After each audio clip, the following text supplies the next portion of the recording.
ಅಕ್ರಮ ವಲಸಿಗರಿಗಾಗಿ ಶಾಶ್ವತ ನಿವಾಸಿ ಪ್ರಮಾಣ ಪತ್ರ ಎಂಬ ವಿಚಾರಕ್ಕೆ ಬಿಜೆಪಿ ವಿರೋಧವನ್ನು ವ್ಯಕ್ತಪಡಿಸ್ತಾ ಇದೆ.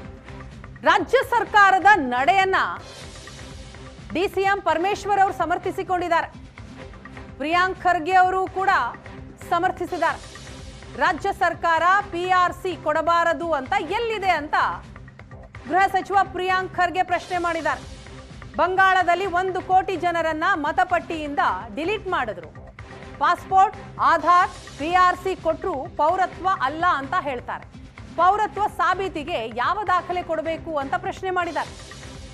ರಾಷ್ಟ್ರೀಯ ಭದ್ರತೆಗೆ ಧಕ್ಕೆ ಮಾಡ್ತೀವಿ ಅಂತೀರಾ, ನಾಚಿಕೆ ಆಗಲ್ವಾ ನಿಮ್ಗೆ ಅಂತ ಪ್ರಶ್ನೆ ಮಾಡ್ತಾರೆ. ನಮ್ಮ ಪ್ರಶ್ನೆಗಳಿಗೆ ಚುನಾವಣಾ ಆಯೋಗ ಉತ್ತರ ಕೊಟ್ಟಿದ್ದಿದ್ರೆ ನಾವಿದನ್ನ ಮಾಡ್ತಾ ಇರಲಿಲ್ಲ. ನಮಗೆ ಕಾನೂನು, ಸಂವಿಧಾನ ಎಲ್ಲವೂ ಗೊತ್ತಿದೆ ಅಂತ ಪ್ರಿಯಾಂಕ್ ಖರ್ಗೆ ವಾಗ್ದಾಳಿ ನಡೆಸಿದ್ದಾರೆ.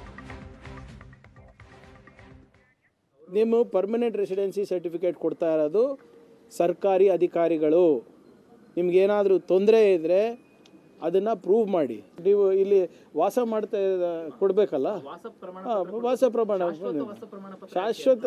ಈಗ ಇಫ್ ಯು ಆರ್ ನಿಮ್ಮ ಯಾವುದು ನಿಮ್ಮ ಲಾಜಿಕಲ್ ಡಿಸ್ಕ್ರಪೆನ್ಸೀಸ್ನಲ್ಲಿ ಹೆಂಗೆ ತೆಗಿತಾ ಇದ್ದಾರೆ ಹೇಳಿ. ಆಮೇಲೆ ಎಲ್ಲಿ ಕೊಡಬಾರ್ದಂತ ಎಲ್ಲಿದೆ?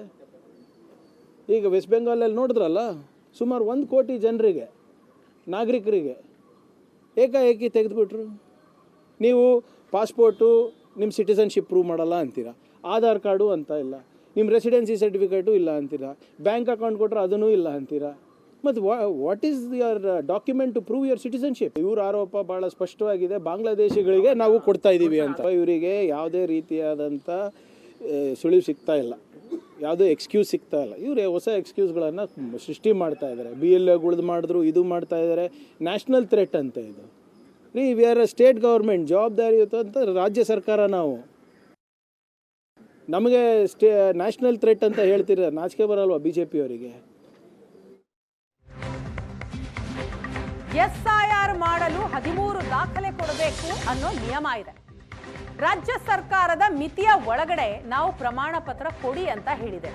ಬಾಂಗ್ಲಾ ವಲಸಿಗರಿಗೆ ನಾವು ಪೌರತ್ವ ಕೊಡಲು ಸಾಧ್ಯವಾ ಅಂತ ಡಿಸಿಎಂ ಪರಮೇಶ್ವರ್ ಪ್ರಶ್ನೆ ಮಾಡಿದ್ದಾರೆ. ಎಲೆಕ್ಷನ್ ಕಮಿಷನ್ ಅವರು ಈ SIR ಮಾಡೋದಕ್ಕೆ ಸುಮಾರು 13 ವಿವಿಧವಾದಂಥ ಪ್ಯಾರಾಮೀಟರ್ಸನ್ನು ಹಾಕಿದ್ದಾರೆ. ಅದರಲ್ಲಿ ಭಾಳಷ್ಟು ಪ್ರಶ್ನೆ ಬರ್ತಾ ಇರೋದು, ಉದ್ಭವ ಆಗ್ತಾ ಇರೋದು, whether you are a permanent resident or not. ಈ ಪ್ರಶ್ನೆಗಳು ಬರ್ತಾ ಇದೆ. ಅದಕ್ಕೆ ನಾವು ರಾಜ್ಯ ಸರ್ಕಾರ ವಿದಿನ್ ಅವರ್ ಲಿಮಿಟೇಷನ್ಸ್ ಅದನ್ನು ನಾವು ಒಂದು ಸರ್ಟಿಫಿಕೇಟ್ ಕೊಡಿ. ಈಗ ಹಿಂದೆ ಎಲ್ಲ ಕ್ಯಾಸ್ಟ್ ಸರ್ಟಿಫಿಕೇಟ್ ಯಾರು ಕೊಡ್ತಾಯಿದ್ರು?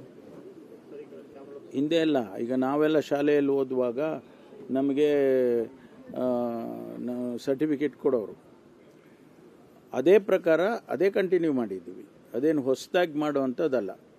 ಹಿಂದೆ ಯಾವುದೇ ಕಾಸ್ಟ್ ಸರ್ಟಿಫಿಕೇಟನ್ನು ಕೇಂದ್ರ ಸರ್ಕಾರ ಏನು ಕೊಡ್ತಾ ಇರಲಿಲ್ಲ, ರಾಜ್ಯ ಸರ್ಕಾರನೇ ಕೊಡ್ತಾ ಇದ್ದು. ಇಲ್ಲಿ ಲೆಜಿಟಿಮೇಟ್ ಆಗಿ ಅವರಿಗೆ ವೆರಿಫೈ ಮಾಡಿಕೊಂಡು, ಅವ್ರಿಗೆ ಆಧಾರ್ ಕಾರ್ಡ್ ಇದೆ ಅಥವಾ ಇನ್ನೊಂದು ಕಾರ್ಡ್ ಇದೆ, ಅದನ್ನೆಲ್ಲ ವೆರಿಫೈ ಮಾಡಿ ಅವರಿಗೊಂದು ಪರ್ಮನೆಂಟ್ ಆಗಿ ರೆಸಿಡೆನ್ಸಲ್ಲಿ ಇವರು ಇದ್ದಾರೆ ಅಂತ ಹೇಳಿ ಕೊಡ್ತೇವೆ.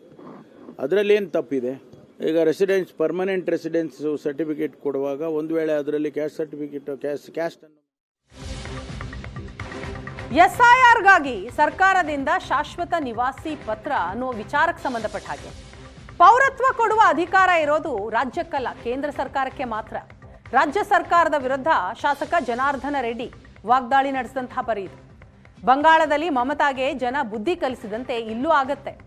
ಅಕ್ರಮ ವಲಸಿಗರು, ನುಸುಳುಕೋರರ ಪರ ಮಾತಾಡಿದ್ರೆ ಅದೇ ಗತಿ. ಕಾಂಗ್ರೆಸ್ ಸರ್ಕಾರದ ವಿರುದ್ಧ ಶಾಸಕ ಜನಾರ್ದನ ರೆಡ್ಡಿ ವಾಗ್ದಾಳಿ ನಡೆಸಿದ್ದಾರೆ. ಕೇಂದ್ರ ಸರ್ಕಾರ ನೋಡಿ, ಇವತ್ತು ಆ ಒಂದು ಅಧಿಕಾರಿ ಇರೋದು ಕೇಂದ್ರ ಸರ್ಕಾರ.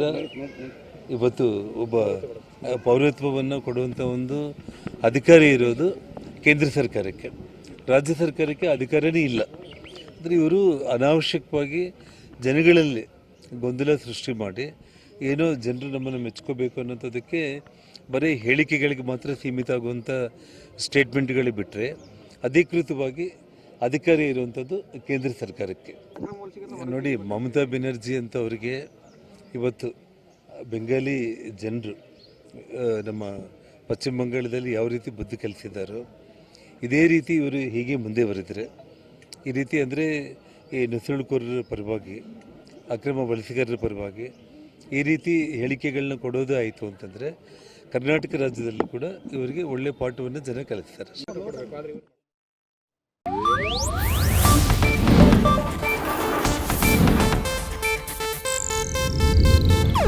ಇದು ಏಷ್ಯಾನೆಟ್ ನ್ಯೂಸ್ ನೆಟ್ವರ್ಕ್ ಪ್ರಸ್ತುತಿ.